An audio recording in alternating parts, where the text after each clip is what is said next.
Hey guys, it's Celine. I'm back out again, outside even. So this is a pretty neat place. I have shown this before on my channel. I wanted to do a little sort of an update vlog on the whole personal growth business that's been going on. But I thought also it'd be cool to show you this big old tree that they've it has been sort of sawn into pieces, but they're look how cool that looks with the tower next to it. Isn't that just awesome? Oh my, I love that myself. So yeah, they're leaving the tree out here because also it has lots of mushrooms in it. Look at that over there and over here, which looks very much like chicken of the woods to me. I thought for a second I might actually harvest some, because why not? I'm not afraid of the graveyard mushroom myself. On the contrary, I love this. So, but no, I have enough food in my fridge, and let's just leave well alone, okay? Let's just leave the nature as it is out here.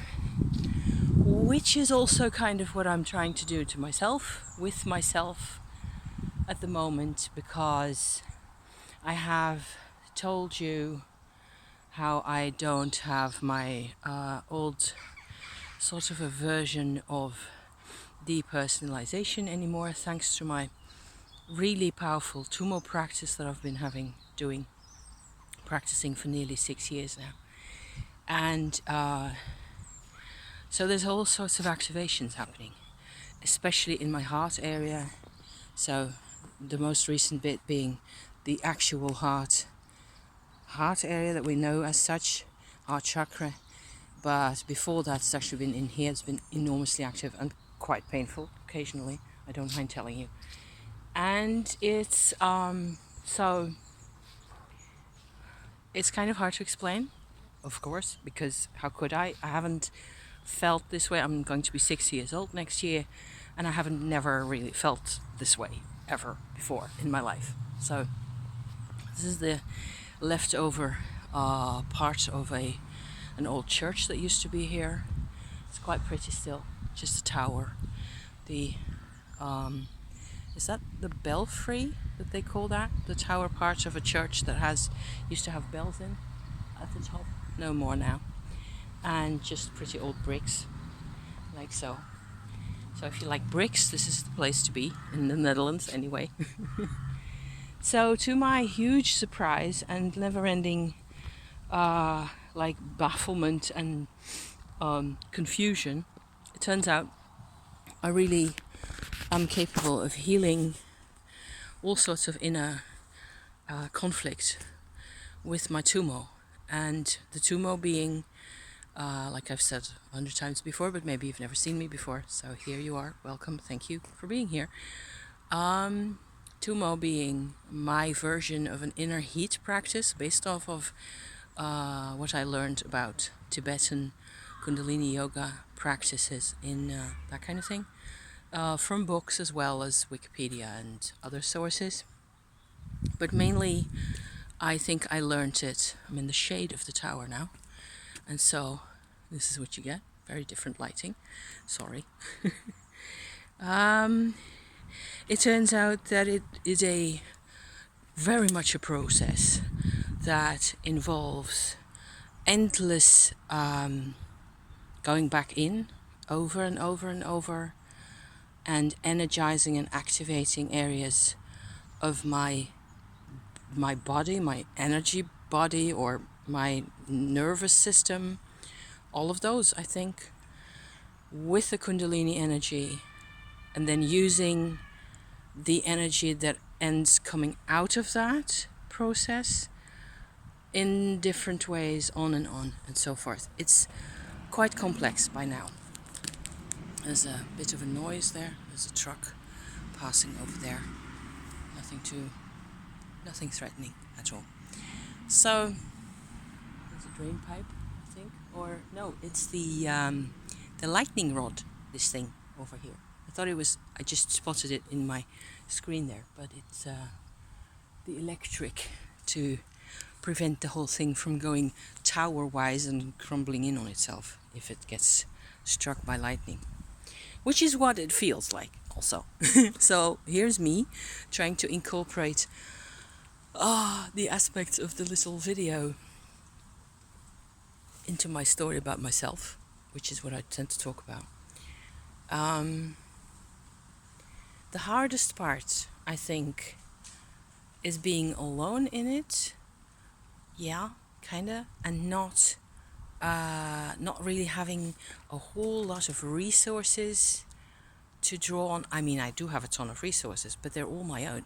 It's been the result of searching my own path for 30 years, so here I am trying to talk about those things, and a lot of the things I use and have very happily and gratefully incorporated from other sources, it's all so personal, and it's all my interpretation of demons and spirits is different from another person's, and so you end up feeling, I wish I could talk about this kind of stuff to somebody. I wish there was a witchy cafe in my village here, or in the next village for that matter, that I could go to, and I could talk to people about spirits, and they would go like, oh yeah, I've been there, or something, and that just doesn't exist. So I'll have to make do with my graveyard and my beautiful monument here and my falling leaves, actually. That was a leaf that fell. Because it's fall and it's beautiful, and we're actually having proper falling leaves at the moment. We have just the tiniest amount of mushrooms coming up, like the things I showed you just now. They're pretty much all year round on the dead wood like that on the tree. But no fly caps as yet. There's another thing that I've been using for my mental health to great effect, using Amanita muscaria and Pantherina as incense. Okay, you have to know what you're doing, and this is something you want to prepare for, to make space and time for, if you want to do this ever, if it really appeals to you. If you hear me talk about this and something in your brain goes, yes, I want, okay, fine, be my guest. If you can find them, best harvest your own in a clean place as possible, whatever you can do. Make sure they're properly dried. Keep them stored with, I dry them in the oven, by the way, at 50 degrees, with the oven door at a crack open for like a day or two. And then they will stay in there, or maybe I do a couple of sessions of 6 hours or so. And they dry rather beautifully, and then I store them with those little silica gel packages to keep the moisture out as much as possible. They will keep for years, and they will stay potent for years. And I don't need to eat or drink anything made with them. I don't need to ingest them. I absolutely love the effect on the atmosphere, the vibration in my room when I am burning them on charcoal. I combine them with resins. Didn't know this video was going to be about the practice of using shrooms for incense and the therapeutic benefits of that. I didn't know that when I started, so welcome to my channel. This is what happens. I was just trying to sneak this in there to have a little, it's not even a recommendation because it's really personal. The effects are that I think, for me, the fly cap clears my head really well, gives me a true sense of being a part of life, being a part of the world, and part of humanity, which is rather special to me. So I may actually need another session soon-ish.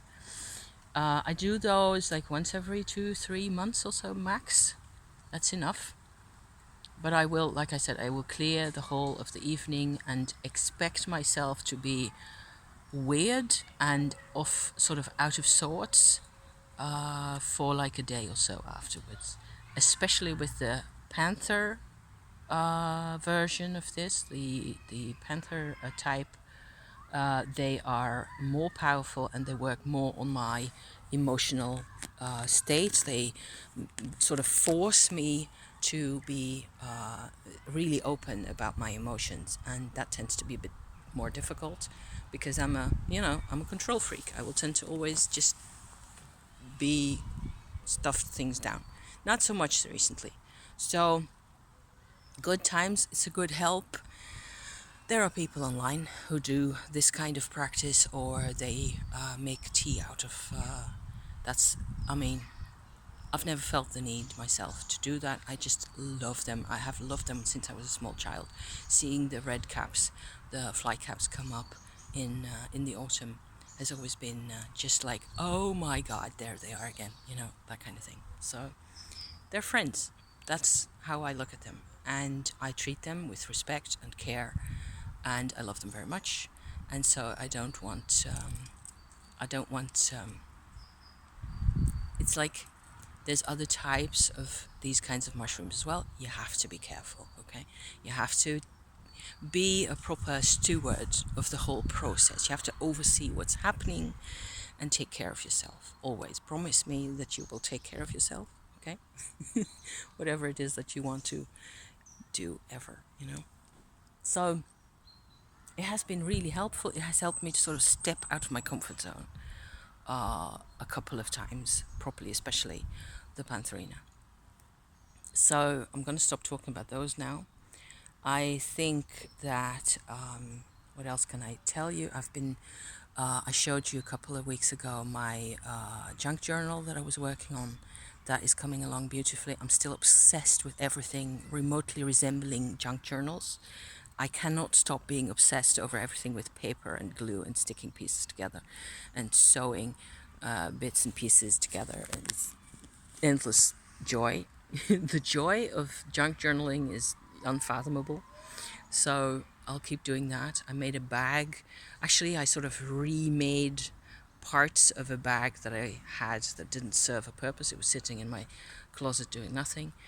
And it has the perfect color and the perfect fabrics to house my spirit work journals with all those bits and pieces in, all the bits of fabric and all the photographs and the witchy stuff and the sigils and the magicy bits, and tons of fun.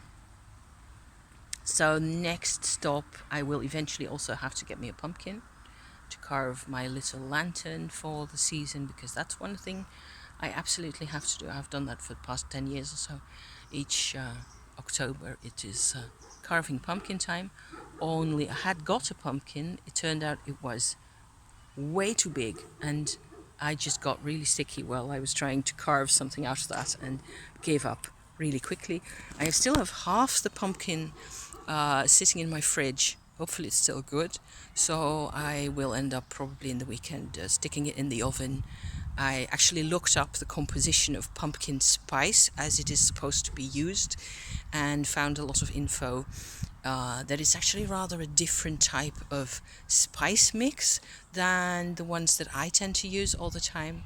So that's an addition to my spice cupboard that I really, really enjoy. It has much more nutmeg and allspice in than I tended to use. And so that is really cool, and I can make my own, and I use it in my dishes as well, and when I'm cooking, things like that. So on and off occasionally with the more Indian inspired, sweeter types of spice mixes and stuff like that. So there's that. Cooking is always great fun, and I feel really physically fit. Otherwise, I can do a lot of walking. I should do more walking than I actually do. It's a new life with no depersonalization. It's really hard to explain. Like I said, this is what I wanted. This is what I should have been like when I was 15 years old.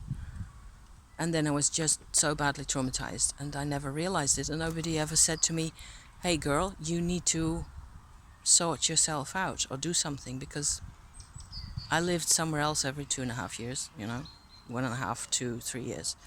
And I ended up with my husband, who's also doing really well at the moment, which is awesome. So we're really good. We're doing really good. It just feels really sensitive and vulnerable a lot of the time. But it turns out that we we can do this. We can live like this. So him too. Living together is better than living alone, I think, a lot of the time. Depending on how well you get along. We get along fine. But it takes some adapting and adjusting. And so loads more plans. I'm going to visit a crystal shop in the weekend at one point, which I'm kind of excited about because they're huge and I've never seen them before. So it's about an hour's drive away from here, and we'll be doing a client run. And then on the way back, we can visit that shop, see what that's like. And it turns out a lot of the witchy-ish or crystal shops, the only thing we've got left of the witchy shops that we used to have in the Netherlands is basically crystal shops nowadays. There's quite a few of those, but they tend to be rather more mainstreamy. And it took me 10 years to figure out that there's differences in types of shops, and that I am not necessarily the ideal public for this particular kind of shop, or where I am having memories of shops in the 70s and 80s that don't exist anymore. So that tends to be sometimes a bit of an issue. So that was me for 16 minutes and a bit. Thank you for watching. Just a little update from me with bits and pieces thrown in. I will show you what the graveyard looks like. It's kind of foggy, misty weather. It's not really, the sun is out, sort of. It has this beautiful moss here on the floor, which you can see. Mostly just the modern type graveyard. I have no idea what this is doing in terms of lighting, whether you can actually see anything like this. I will watch it back. So thank you for watching. This is the old front door of the tower now. You can actually go in and go up all the way. I've done that sometimes. So this is the place and the time, Wednesday the 8th of October today. Thank you for watching. See you next time. Okay, bye for now.